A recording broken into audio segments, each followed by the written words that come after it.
историческая Молдавия – это понятие географически, этнически, цивилизационно отличное от государства Молдова, того, что мы имеем сегодня. Влахи, валахи, кельты – это тоже предки современных румын и молдаван, но не единственные. Стефан Великий на банкнотах, главный национальный герой Молдавии, Влад Цепиш, страшилка. Кстати сказать, многие историки считают, что тогда, после войн Дибича, на протяжении нескольких лет, по сути, Молдавия и Валахия входили в состав Российской империи. Самый знаменитый молдаванин – это Леонид Ильич Брежнев. Помним с вами, как Сталин спрашивал, кто этот красивый молдаванин.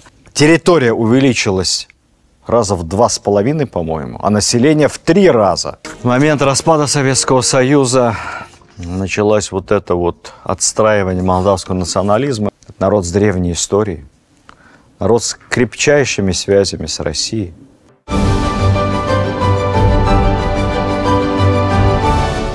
Дорогие любители русской истории, сегодня мы продолжаем рассказ о землях на западной границе нашей России, вне нашего цикла «Собиратели земли русской». По вашим просьбам мы будем говорить о юго-западе наших земель.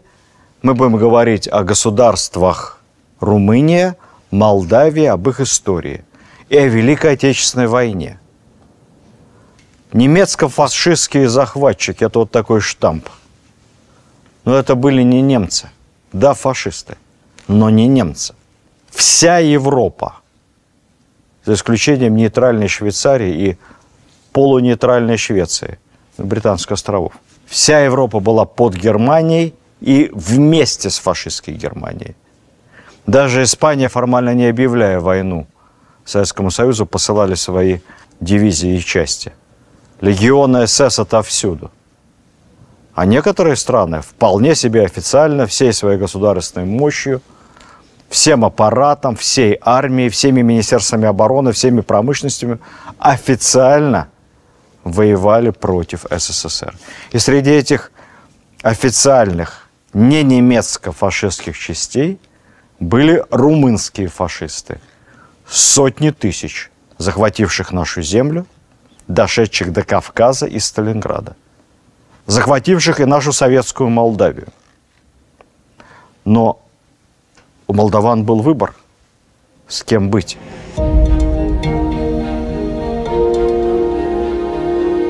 Вы знаете, апологеты национального самоопределения, либеральной концепции самоопределения нации, они всегда говорят, что главное – это как люди голосуют.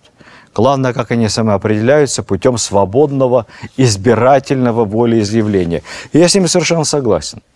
Самоопределение нации – это то, как самоопределился Крым, это то, как самоопределились люди на Донбассе. Но есть и еще один очень важный подход к самоопределению. Как сам определяется человек не в комфортной избирательной кабинке, а как сам он определяется с собой, своей судьбой, когда ему нужно защищать свою семью, защищать свой дом, когда самоопределение происходит в условиях войны, когда у тебя есть повестка от одной стороны в армию и такая же точно повестка от другой стороны в армию. И ты делаешь выбор не галочкой в бюллетене, ты делаешь выбор своей судьбой и, наверное, своей жизнью, на чьей ты стороне. Вот как самоопределялась Молдавия, которая всего несколько месяцев была в составе Советского Союза, об этом мы тоже сегодня поговорим. Как самоопределялась Молдавия, которая не знала, что такое советская власть, но которая хорошо помнила, когда она была Бессарабией, помнила, что значит быть вместе с православными и вместе с русскими. И это очень сильно отличается от того мифа о Второй мировой, который создается сегодня в Европе, о сталинском кровавом агрессивном режиме, с которым боролись свободные народы. Мы поговорим и об этом. Но давайте начнем сначала самого, как говорил Михаил Задорнов, давайте начнем с 1917 года.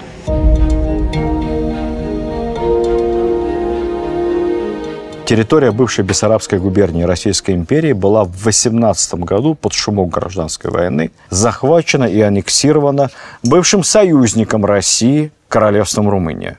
Из Первой мировой Румыния, которая выжила благодаря русской армии, вышла изрядно разжиревшей. В Версале она получила от Австро-Венгрии Трансильванию, земли от Болгарии, и еще земли, включая Буковину, опять же от Австро-Венгрии, и украла Бессарабию у России. Таким образом, территория Румынии неожиданно увеличилась в 2 раза с лишним, а население почти в 3 раза. СССР никогда не признавал законность аннексии Бессарабии. Первоначально и мы, и Париж, и Лондон все предлагали Румынии провести плебисцит, референдум, чтобы молдаване сами определились, с кем они хотят быть, с Бухарестом или с Москвой.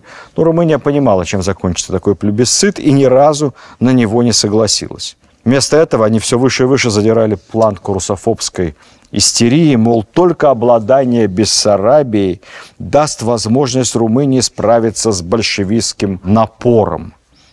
Только Бессарабия и Румыния своей, значит, широкой грудью преграждают большевистским ордам путь прямой на Лондон и Париж. Но у Парижа и Лондона был и свой расчет. Они прекрасно понимали, и в Париже об этом открыто говорили, что Великая Румыния будет великой у себя дома. А во внешнем мире она будет французской колонией. Французский капитал контролировал многие румынские предприятия, нефтяную отрасль, много-много чего еще. Именно поэтому в стране, которая занимала первое место в Европе по добыче нефти, между прочим, был параллельно самый низкий уровень жизни в Европе, потому что все принадлежало французскому, английскому, ну и чуть-чуть американскому капиталу. Румынам это все тоже не нравилось, там произошел военный переворот, короля свергли, отправили за рубеж. Военным диктатором стал маршал Антонеску. Престол передали сыну короля, ему было лет 18-19, Михаю. Ну и сказали сидеть тихо, не отсвечивать. Править будут военные. Румыния объявила себя национал-легионерским государством, то есть национал-социалистическим, как Германия, а национал-легионерским, потому что Великая Румыния, они же потомки римских легионов, поэтому национал-легионерская. И присоединилась к блоку Германия, Италия, Япония.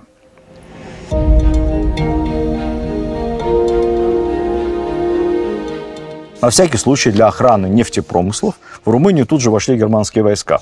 При этом Гитлер с румынами не цаскался. Он по-своему решил вопрос территориальных претензий своих сателлитов. Трансильванию обратно отдал Венгрии. Венгрия показалась ему более крепким военным союзником, чем Румыния. Прекрасно Гитлер помнил все старые анекдоты про румынскую армию.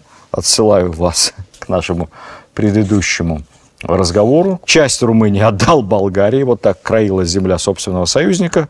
Ну и плюс он не возражал, если Бессарабию по праву заберет себя Сталин, потому что уж на эту-то землю Румыния вообще не имеет никакого права. Параллельно, правда, Гитлер объяснил маршалу Антонеско, что в будущей войне против Советского Союза, если румыны будут себя вести правильно, они будут щедро вознаграждены. Ну, как минимум, той же самой Бессарабии, а может быть, чем-нибудь еще. И вот он такую повесил морковку перед носом главного румынского осла. Ну и в качестве как бы дополнительного бонуса ему было обещано, что также часть территории Украины, которая будет администрироваться румынской армией, тоже будет отдана ему во временное, а там посмотрим какое-то владение. Вот эти вот территории действительно румыны администрировали. Задача, которая была поставлена объединенным германским командованием перед легионами румынских войск, наступать в южном направлении на Одессу, освободить Бессарабию, потом Одесскую область и так далее.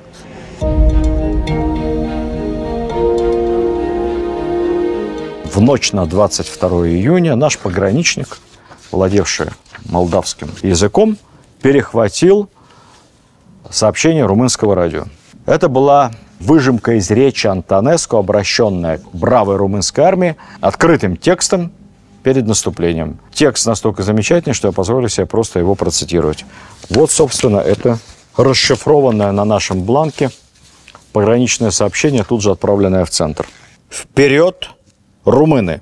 Началась священная война. Война за освобождение человечества от коммунизма под руководством гения человечества Адольфа Гитлера.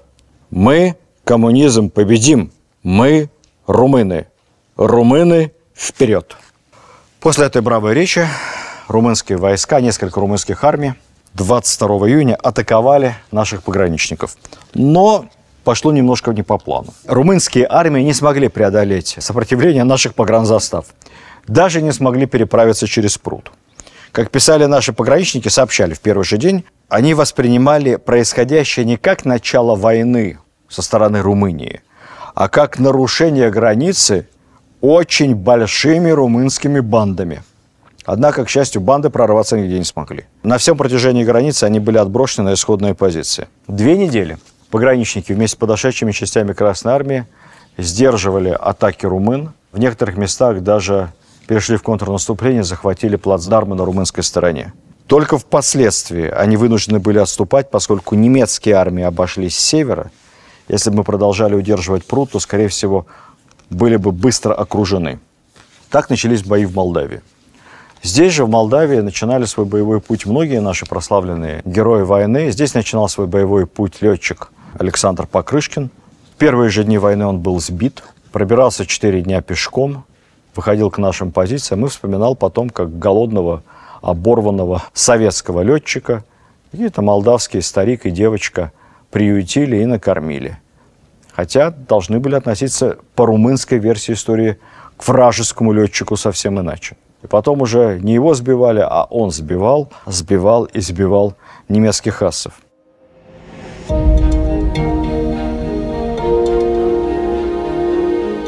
Гитлер поручает румынам захватить Одессу.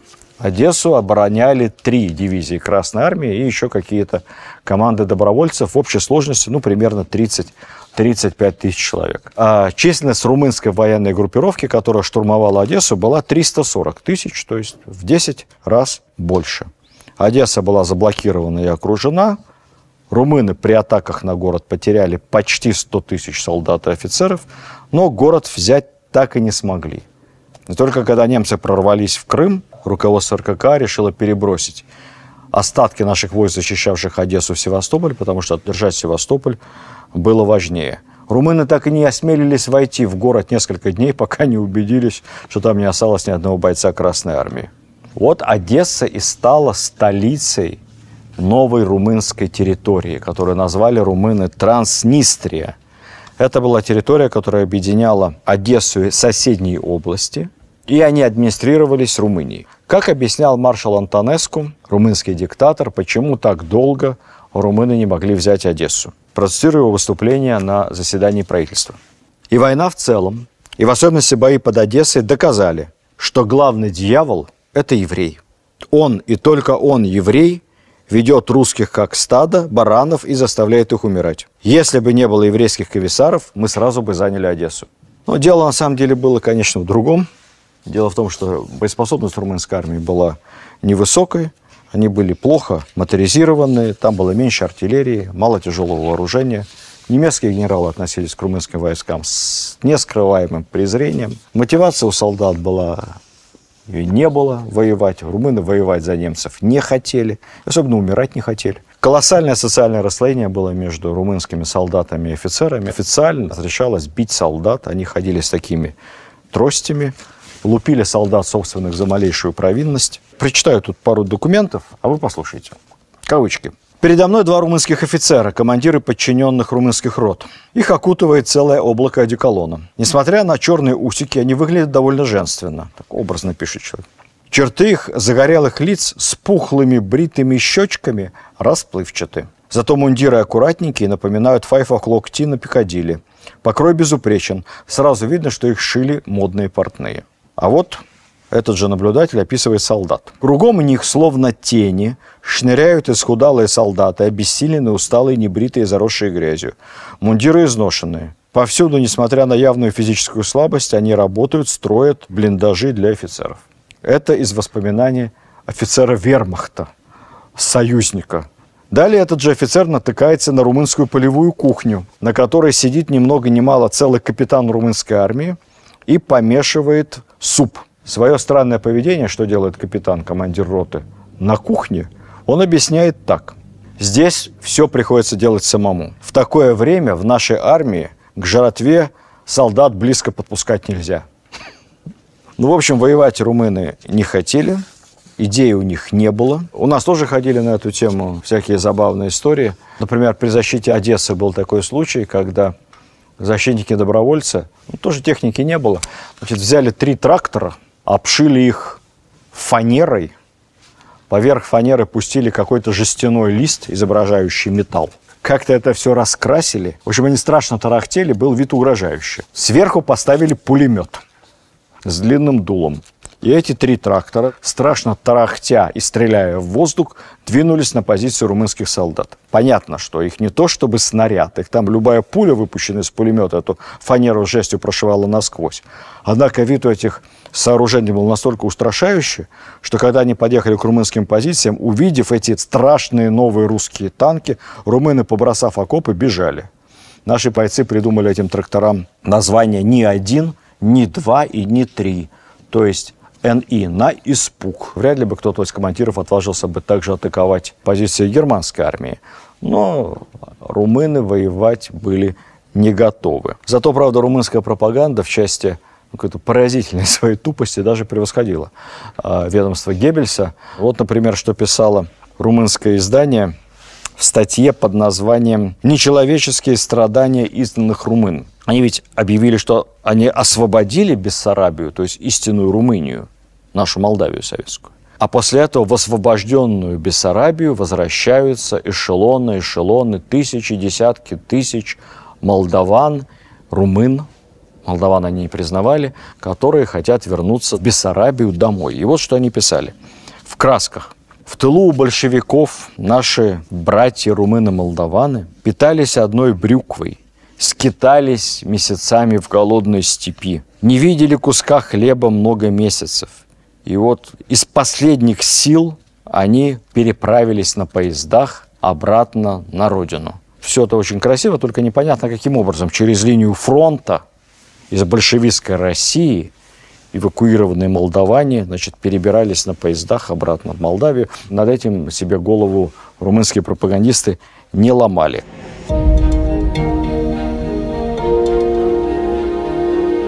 Воевали войска не очень хорошо, зато в грабежах, мародерстве, издевательстве над мирным населением они немцам не уступали. И в народе их так и считали шакалами, такие мелкие хищники рядом с немецким крупным зверем. В воспоминаниях, которые потом после войны были опубликованы, о том, что происходило на оккупированных территориях, а румыны были ведь не только в Одессе, Одесской области, не только в Молдавии, но их воинские части стояли во многих наших областях, от Дона до Кубани, от Кавказа, в Крыму. Везде писали, что румынский солдат, он такой немотивированный, голодный, даже жалкий. Но вот в этом в своем голодном, хаотичном метании по деревне, что бы поесть, где бы что украсть, очень опасный, потому что непредсказуемый, неадекватный. И такой непредсказуемостью мирного жителя пугающий. Хотя, когда мирные жители попадались поупорнее, то могли как-то и защититься. Кавычки из воспоминаний мирных жителей. Румыны заходили во дворы, на огороды, подбирали все подряд. Даже перец съели. Один румын забрел ко мне в огород. Так бабушка моя его палкой погнала, хотя он был с винтовкой. Бабка была смелой. Мы, на самом деле, не будем презрительны, как немцы. Тут ничего национального совершенно в этой истории нету. Проблема в другом. Румыны предназначались немцами как пушечное мясо. Откровенно. Немцы контролировали и снабжение армии румынской боеприпасами, контролировали транспорт, контролировали логистику. Все администрирование, все немцы держали в своих руках. А румыны это такие вот, которых не жалко называется. Более того, даже когда румынские части наступали вот в этом оборванно неснабженном виде, просто сзади шли, как заградотряды настоящие, из них подталкивали весьма мотивированные, организованные немецкие батальоны СС. В общем, когда румыны оказывались в плену, когда немцев бояться не надо было, стоящих со шмайстером у тебя за спиной, они, в общем-то, вели себя совершенно по-другому. И в наших лагерях для военнопленных самые типичные случаи массовых драк, избиений – это когда румыны били немцев. Даже когда пленных румын переправляли через Волгу баржами вместе с немцами туда, за Волгу, под Сталинградом, там много попало в плен. Наши конвоиры вспоминали, набрасывались на немцев, что-то там кричали, бросали их в воду ледяную. Смысл криков был такой, что вот, Ганс, ты гнал нас на Волгу, ты хотел Волгу, на, и под лед.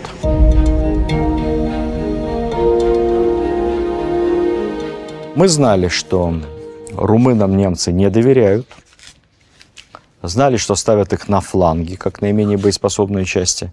Поэтому под Сталинградом массивные основные фланговые удары по немецким позициям были как раз в направлении румынских дивизий, румынских частей. Конечно, они не выдерживали. Вот у меня тут замечательная карикатура нашей, тоже наша пропаганда. Румынский опыт. Генерал спрашивает румынского офицера, какое у вас впечатление от встречи с Красной кавалерией. Говорит, не знаю, отвечает офицер, господин генерал, мы не оглядывались. Мне это сразу напоминает немецкие анекдоты образца 1940 года. Это когда немцы за 3 недели покорили Францию, самую мощную военную державу континента европейского. Почему во французском танке установлено зеркало заднего вида? Потому что очень удобно обозревать поле боя. Так немцы относились и к французам, как к военным, и, в общем-то, к румынам. Немцы, конечно, возлагали основную вину за поражение под Сталинградом на румын, которые их подвели. Они-то хотели, чтобы эти несчастные парни, значит, с одной гранатой против 3 советских танков, значит, как 28 панфиловцев под Москвой, но румыны за Гитлера умирать не хотели. Поражение под Сталинградом, считается, что там румынская армия потеряла половину своего состава. Произвело совершенно деморализующее впечатление на Румынию. И вот там вокруг молодого короля Михая начала формироваться оппозиция, задуматься над тем, как вовремя сменить покровителя, как переметнуться на сторону победителя Советского Союза. Ну и когда уже весной 44-го сначала мы вышвырнули румынскую армию из Одессы, потом из Крыма. Крым освободили за 1 месяц. За месяц. Спаслись только те, кто смогли эвакуироваться флотом в Румынию. А потом великолепная, сокрушительная Яссо-Кишиневская операция, окружение и румынских, и немецких армий по масштабам, сопоставимое с окружением 6-й армии под Сталинградом. После этого в Бухаресте и ввели в действие план «Б». Антонеску арестовали, этого, значит, румынского диктатора, как он там себя называл, истинный римлянин, кондукатор, ну типа Дуча. Арестовали, потом его расстреляют по приговору трибунала. Король Михай, молодой, объявил о переходе Румынии на сторону Советского Союза. И румынская армия, развернувшись, объявила войну Германии. Нельзя сказать, что нанесли огромный ущерб войскам вермахта, ну, по крайней мере, как-то участвовали в освобождении собственной Трансильвании, отданной Гитлером другому своему венгерскому союзнику. И даже дошли до Праги, где-то там поддерживали фронт, после чего и родилась шутка о том, что румынская армия самая сильная армия в мире, потому что она сначала с Гитлером дошла до Волги, а потом со Сталиным до Праги. Надо сказать, что румынским пленным, которые сдались в плен Красной армии, даже разрешили сохранять на руках оружие. Настолько были безопасны. Ну, что их перевооружать? Сразу с оружием обратно воевать против немцев. Вообще Сталин хотел показать на примере Румынии, что СССР готов принимать всех бывших союзников Германской империи, если они развернутся вовремя. Также развернулся Маннергейм в Финляндии, если они развернутся. И никому мстить не будет. По тем временам это была очень мудрая позиция. Она позволяла нам быстрее закончить войну, ну и самое главное, сохранить многие-многие жизни советских солдат. Вместо того, чтобы добивать этих финнов, румын, идти на Берлин, идти на Прагу, на Вену.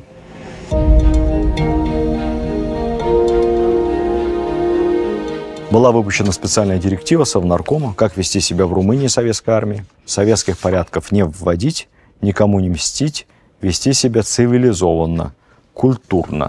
Так что медали за взятие Бухареста у нас не было.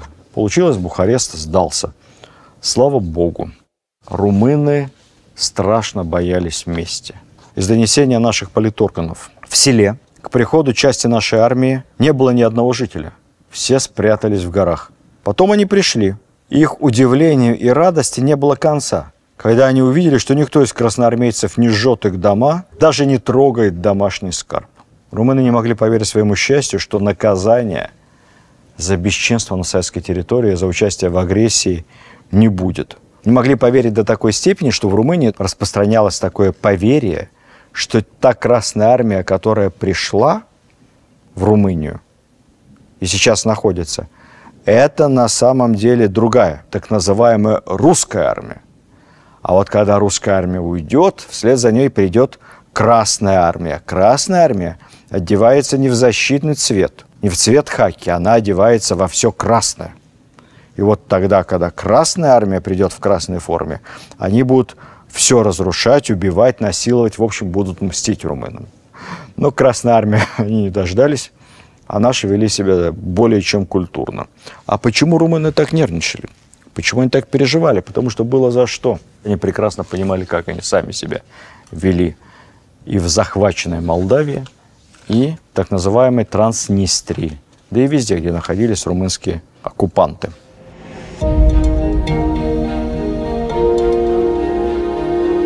Вернемся сейчас из 1945 года в 1941. Пару слов о том, как вели себя румыны в Молдавии. Это же должны были прийти освободители с большой земли. Сталин захватил, значит, там, исконные молдаво-румынские земли. Наверное, должны были инвестировать в развитие экономики, в культуру. Значит, на самом деле было так.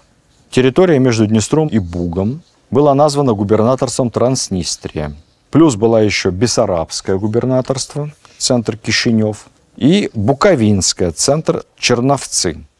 Вот эти территории администрировали румыны. Антонеску заявил, власть Румынии установилась на этой территории на 2 миллиона лет. Вся Транснистрия станет румынской. Мы выселим отсюда всех иноплеменных. Приказы органов румынской новой власти сводились к следующему. То-то, то-то, то-то, за нарушение смертная казнь и каторжные работы. Это вроде бы для своих, для освобожденных молдавских земель. Я процитирую несколько писем румынских солдат домой. Страшно не то, что там написано. Страшно то, как это написано. Ну, это такая, знаете, бытовая рутина. 12 июля движемся на Драгонеште. Это село в Молдавии. По пути встретили группу жидовок. Вывели их, стали бить лопатами. Потом пошли в церковь, слушали колокольный звон. Дневник румынского лейтенанта. 24 июля. Ездил по селам. Грабили, берем куриц, уток, расстреливаем местных. Захваченные предприятия, то, что не было эвакуировано, вплоть до мельниц, объявляли военными предприятиями, а рабочие, соответственно, к военным предприятиям прикреплялись. Ну, как крепостные или как рабы. То есть они никуда уйти не могли, работать в другом месте не могли. Покинуть рабочее место – каторжные работы. Вся продукция в военных предприятиях отправлялась в Румынию либо для снабжения румынской армии. Грабили все подряд. После войны ущерб экономике Молдавской ССР от румынизации был оценен, посчитали, 34 годовых бюджета республики. 34 года в холостую жила-работала Молдавия, отдав всю Румынию. Если бы не помощь Советского Союза потом. Для чего я об этом рассказываю? Потому что напрашивается вывод. Если вы, румыны, считаете, что Сталин в 1940 году, значит, захватил как бы ваши земли, то вот этот грабеж, это почему? В Молдавии запрещено было носить кожаную обувь, то есть только босиком либо обмотки какие-то. Вся кожаная обувь, которая производилась, отправлялась в Румынию. Сапоги важнее солдатам, а туфли, не знаю, там, горожанкам в Бухаресте. Зачем вам в Молдавии кожаная обувь? Ходите в чем есть. Молдаване не румыны, значит, молдаване не ваши. Ведь со своими гражданами, тем более освобожденных территорий, так не поступают. Не хочу проводить аналогии сегодняшних. Везут все с большой земли, строят заводы, восстанавливают жилье, делают все, чтобы помочь землям, разоренным войной. Но в Румынии не снаряжали конвоев с гуманитарной помощью, чтобы помочь своим, отторгнутым как бы русскими или советами от матери Родине. Все было наоборот. Значит, румыны понимали, что Молдавия – это чужое. Надо пограбить, население враждебное, а румынизация, ну, вот с приказом от 15 ноября 1941 года администрация Кишинева запретила на улице разговаривать на нерумынском языке. Наказание – тюремное заключение, каторжная работа. Заговорил в магазине по-русски, на каторгу. Вот это свобода. Еще один интересный аспект румынизации, об этом в СССР как-то не писали, потому что стыдно было. Стыдно. Это отчеты советских врачей. Дело в том, что в Вся система здравоохранения Молдавии была полностью разрушена во время румынской оккупации. Ну, врачей евреев поубивали, врачей русских посажали, поубивали, либо кто-то эвакуировался. Какие-то остались там немножко местных. Поэтому дикая эпидемия тифа, других заразных заболеваний, туберкулез. Конечно, наши лечили, организовывали общественные бани, пункты дезинфекции. Но неожиданно совершенно столкнулись вот с таким массовым заболеванием. Не поверите, массовым после румынской оккупации. Вам одну цифру приведу, одну. Знаете, в маленьких масштабах это легче. Крошечный город, сейчас райцентр Приднестровья, Рыбница, ну, там население, может, 15-20. Проведена санитаризация населения на 1 апреля 1944 года в городе Рыбнице. Зарегистрировано 2516 больных сифилисом, 5154 больных гонореей. Женщины практически все. Вот результат действия румынизации. Прошли катком по местному населению.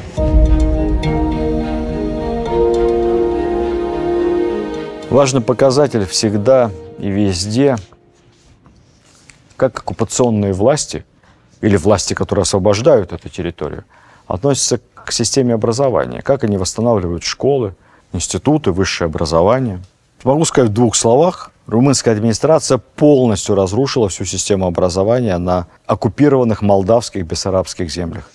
Указание для администрации, в кавычках. В Бессарабии и на Буковине школа должна быть перестроена коренным образом. Никаких больше институтов. В начальной школе мужчины должны обучаться земледелию, а женщины – хозяйству. Какие еще молдаване, румыны? Молдаване – это, может быть, и румыны, но 4-го сорта. Пусть ковыряются в земле и занимаются домашней уборкой у румын. Мы освободили их от иго коммунизма, пусть радуются. Все. Во всем губернаторстве Бессарабия с населением, между прочим, 2,5 миллиона человек. При румынах действовало 0 институтов, 3 училища и 21 школа. Всего 9 тысяч учащихся. Это оккупационная статистика. Не ходила в школу, не училась нигде еще 140 тысяч детей. То есть примерно 5% ходило в школу. Остальные нет. А почему нет? Потому что или нет школ, невозможно добраться, или нет денег, потому что обучение платное, или, простите, нет обуви, потому что кожаная обувь отправлена в армию. А вы там как-то сами, босиком. С колхозным рабством румыны, естественно, покончили, колхозы распустили, а вместо колхозов образовали те же самые бригады с круговой порукой. То же самое, только в профиль. Пожалуйста, сдавайте продукцию, отвечайте все вместе, всем селом. Плюс обязательная работа. Все граждане оккупированных территорий должны отработать 30 дней, как говорилось, 30 суток на строительстве военных объектов и военных дорог. Но это там, где повезло, потому что в некоторых регионах было до 120 дней, то есть 4 месяца в году обязательные работы на военных дорогах. Бесплатно, естественно. Уклонение, концлагерь. Ну и, конечно, выселение. Ведь идея Антонеску была выселить вообще всех не румын и из Транснистрии, и, естественно, из Молдавии, из многонациональной республики. Планы выселения были сформулированы, но не реализованы. Реализовать успели план по решению еврейского и цыганского вопроса. Уже, по-моему, к 1942 году и Бессарабия, и ряд соседних примыкающих районов были объявлены зоной свободных от евреев и цыган. В самом буквальном смысле этого слова. Их не выселяли, их, вы знаете, что с ними делали. Во время потом отступления румынской армии вывозили все. Жители Одессы шокировали тем, что из земли выковырили трамвайные рельсы, все из Одессы увезли в Румынию. Из одесских театров увезли не только мебель, картины, скульптуры, увезли зачем-то театральные костюмы. Пьеро, Арлекино, Мальвина. Это, видимо, очень ценные были вещи, которые тоже румынская армия забрала с собой. Каждый 4-й дом был разрушен. 1037 разрушенных предприятий промышленных.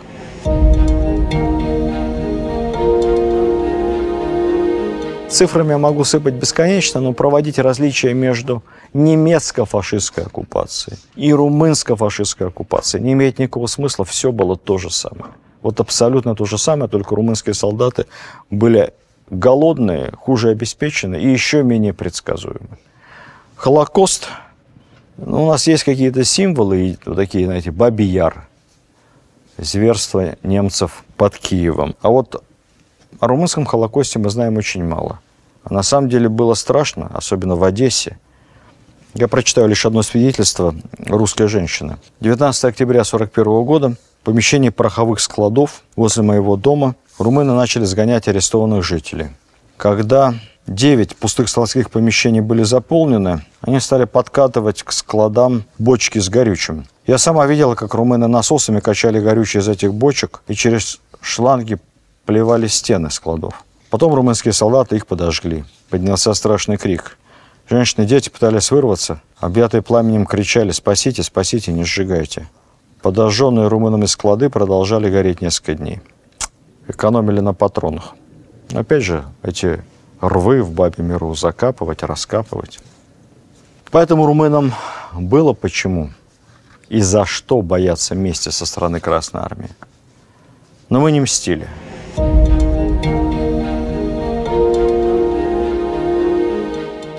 Вопрос, который поднимается сегодня, собственно, как вели себя молдаване, жители будущей Молдавской Советской Республики, которые 20 лет были под Румынией, которые, казалось, как сейчас говорят, единый народ с Румынией, как сейчас говорят, которые должны были сопротивляться сталинской оккупации в 1940 году.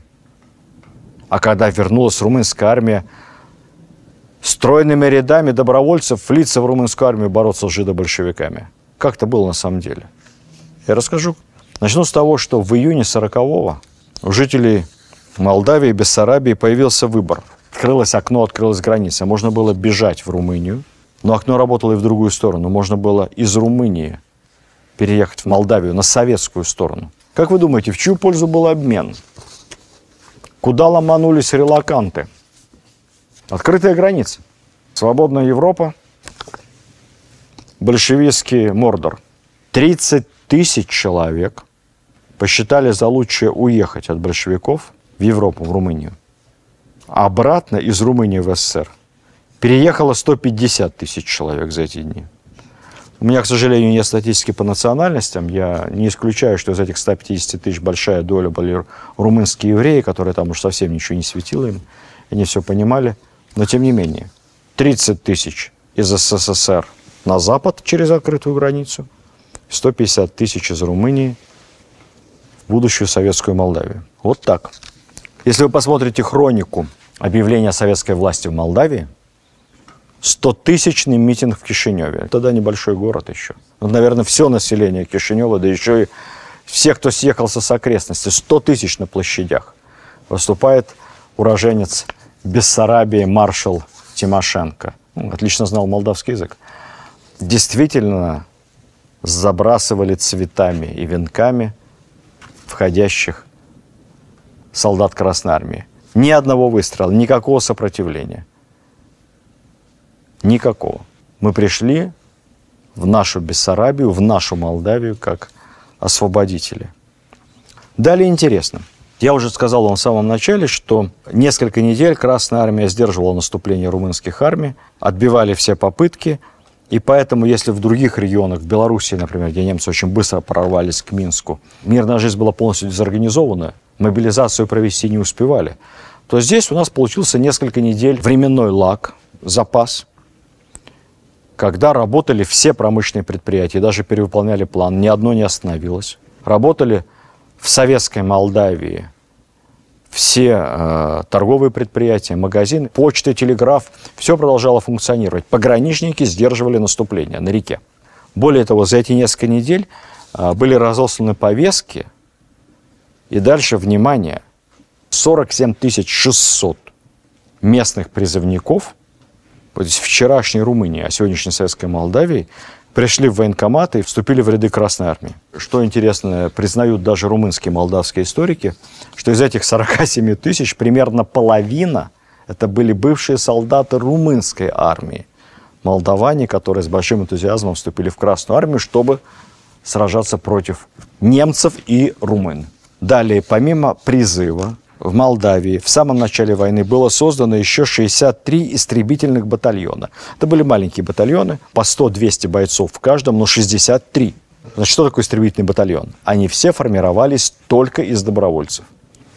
Добавьте к тем, кто пришел сам по повестке в военкомат.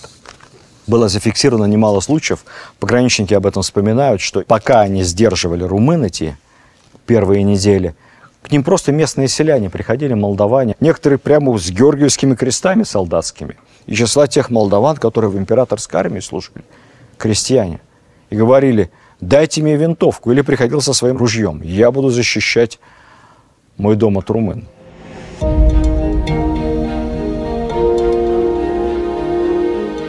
Бои на территории Молдавии продолжались почти 1,5 месяца, до конца июля.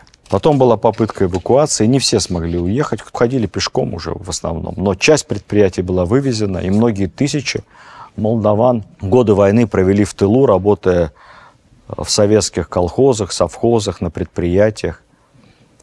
Делали перечисления в фонд Красной Армии. Это называется подвиг в тылу. И тогда на их добровольные взносы, пожертвования появились и танковая колонна за советскую Молдавию, авиационные эскадрильи за освобождение Молдавии от румынских захватчиков. Но и что самое поразительное, чего не было ни в Прибалтике, ни в самых западных районах Украины, это партизанское движение. Несмотря на то, что это не Брянский лес, там очень тяжело. Десятки партизанских отрядов были сформированы и сражались против немцев. Ну, можно говорить о том, что их меньше, чем в Беларуси и на Украине сравнительно. Но и там природные условия другие. Это были не те партизаны, что во Франции, понимаете? Знаете, я читал про партизанские отряды, по крайней мере, до 43-44 года во Франции. И вот они там вспоминали: мы ночью расклеивали листовки, а самый смелый даже в метро засунул в карман шинели немецкого офицера французскую листовку «Патриот». А мы там еще какие-то диверсии. Ну, это все похвальное, но это совершенно не масштаб, не уровень и не степень ожесточения настоящей партизанской войны, которая была у нас. Самые активные партизанские отряды во Франции, те, которые по-настоящему сражались с немцами, по странному стечению обстоятельств возглавлялись и состояли в основном из советских военнопленных, бежавших из концлагерей. В Молдавии же статистика такая. Только за лето 1944 года партизаны пустили под откос 14 эшелонов, взорвали 9 мостов, уничтожили 25 танков, бронемашин, 400 автомашин немецких и 700 подвод с боеприпасами и снаряжением. Ну, то есть вот песня «Смуглянка-молдаванка», помним, да, прекрасный фильм «Бой идут одни старики», это песня не про Великую Отечественную войну, это песня про молдаванку из партизанского отряда Котовского, вот, времен Гражданской войны, а популярно стало вот с этим прекрасным фильмом, но ничего неестественного в выражении «смуглянка», «молдаванка», «партизанка» не было, потому что были молдавские партизаны, воевали они не за Румынию, за Советский Союз. Значит, я уже сказал, 47 600 молдаван пришло с повестками в первые же дни войны и вступили в ряды Красной Армии. А что в румынской армии? Они ведь тоже проводили мобилизацию. А вот здесь интересно. По статистике, до начала войны в румынской армии служило аж 8 тысяч уроженцев аннексированной Бессарабии. Что вы думаете, с этими 8 тысячами молдаван сделало румынское командование? Ну, по идее, они должны идти в первых рядах, освобождать свою родную землю, захваченную большевиками. Нет. Поскольку слишком большой уровень дезертирства, румынская армия всех молдаван отправила в тыловые полицейские части. А то перебегут на сторону красных. И они не наступали впереди. Далее, когда началось контрнаступление Красной армии, румыны провели массовую мобилизацию в Молдавии. Ну, точнее говоря, попытались провести массовую мобилизацию для защиты родной молдавской, то бишь румынской земли, от наступающих орд большевиков. Процитирую отчет губернатора Бессарабии, как ответило молдавское население на призыв встать на защиту родной земли и родной Румынии. Кавычки.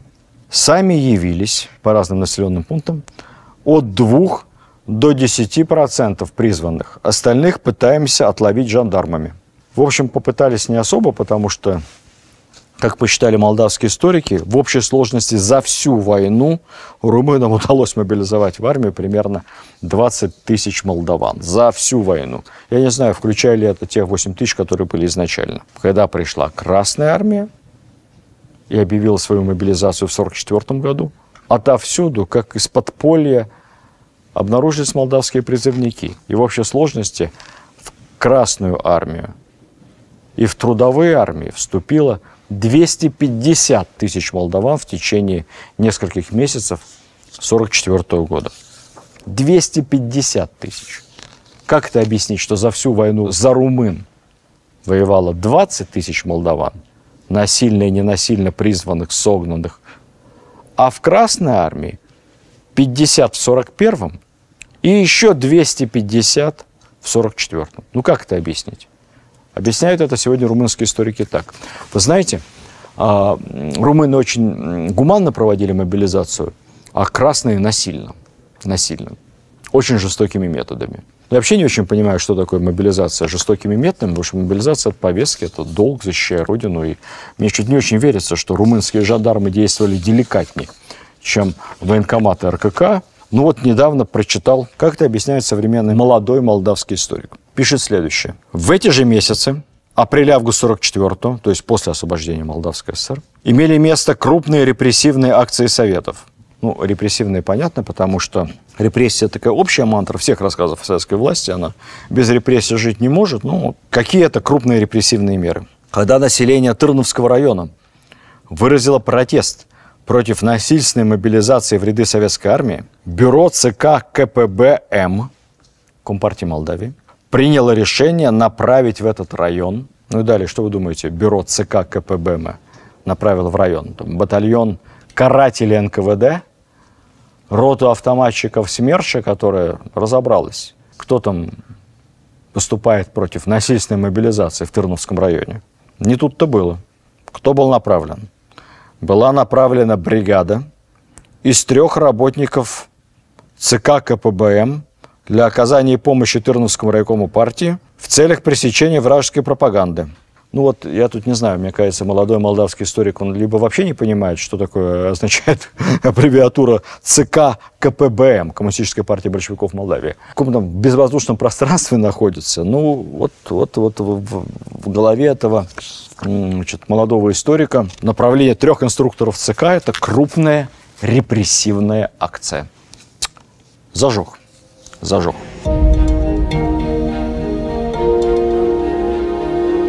Считается, что Молдавская ССР дала 22 героя Советского Союза. Мы не будем сейчас выяснять, кто они по национальности, откуда, с Приднестровья, с Одессы или молдаване с сел. Это не важно. Важно то, что в 10 раз больше молдаван воевало за Советский Союз, чем после всех мобилизаций, которых только можно, за Румынию.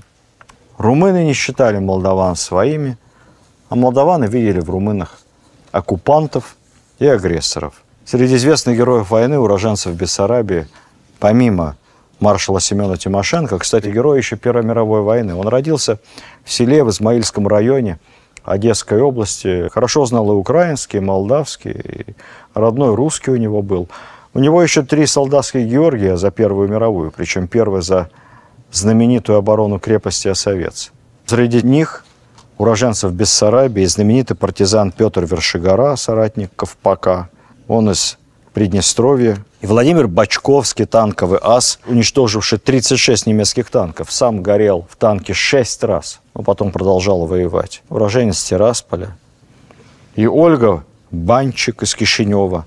Она в 1937-м уехала в Испанию в интербригады, идейная женщина. Ее арестовали во Франции. Так она во Франции потом сражалась в настоящем французском сопротивлении, не раскладывала листовки по карманам немецких офицеров, устраивала настоящие диверсии и была казнена фашистами на гильотине. Вот так, в Штутгарте. В числе героев часто называют, наверное, самого прославленного человека с молдавской фамилией, знаменитого подводника и личного врага Адольфа Гитлера Александра Маринеску. Маринеску везде был записан как украинец, хотя отец его румын, румынский моряк. Дезертировал, выбрал сторону добра, бежал в Россию. Женился на русской девушке с Херсона. Любопытно, вы знаете, я недавно пересмотрел прекрасный сериал «Ликвидация» про жизнь послевоенной Одессы, маршала Жукова, борьбу с преступностью. Там, что любопытно, когда Одессу пытаются захватить контрреволюционеры, уголовники, при поддержке, в общем-то, наших бывших западных союзников, так, чтобы показать, что власть советская не крепка после войны, уголовный элемент Одессы поддерживают какие-то банды бендеровцев, которые двинулись из Молдавии, из Приднестровья. Это большое художественное преувеличение.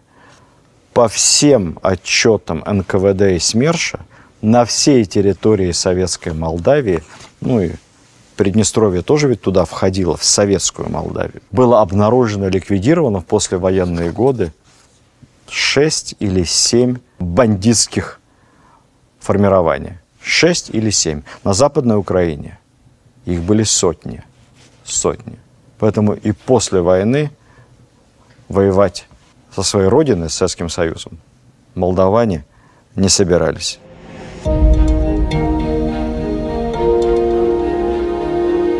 Подведу итоги, вернусь к самому началу. Все говорят, на свободных выборах самоопределяются люди. Это так, я с этим согласен. Но в тяжелое время, во время войны, ты голосуешь не шариковой ручкой, ты голосуешь жизнью своей и будущим своих детей и своей семьи. Вот в тяжелую годину молдаване самоопределились в пользу СССР. Даже не в пользу СССР, потому что, пробыв всего лишь несколько месяцев в составе Советского Союза, не успели почувствовать, что такое советская власть. Со всеми ее перегибами, жестокостями, неразборчивостью и зачастую безразличием к судьбе простого человека. Но, тем не менее, даже в этих условиях самоопределились с тем, что все-таки молдаване, они с Россией, а не с Румынией. И это самоопределение, это голосование на самом, что ни на есть, кровавом референдуме было самым показательным. Сейчас, конечно, многое изменилось. Другая жизнь, другое время, другой мир. Но мне очень хочется, чтобы, самоопределяясь и думая о своем будущем, люди немного помнили историю. История – интересная вещь. Она, может быть, плохо нас учит, но всегда наказывает за невыученные уроки. Поэтому историю наших народов, наших стран, того, как они жили вместе сражались за независимость, за самоопределение и вместе строили общую жизнь в цветущем крае страны Советов. Эту историю надо знать. Она очень и очень поучительна. Желаю счастья и процветания молдавскому народу и древнему молдавскому государству, а также нам, его древним соседям. Нам никуда не деться, мы землю не изменим, нам всегда быть соседями. Спасибо всем, кто любит русскую историю. До следующих встреч. Счастливо.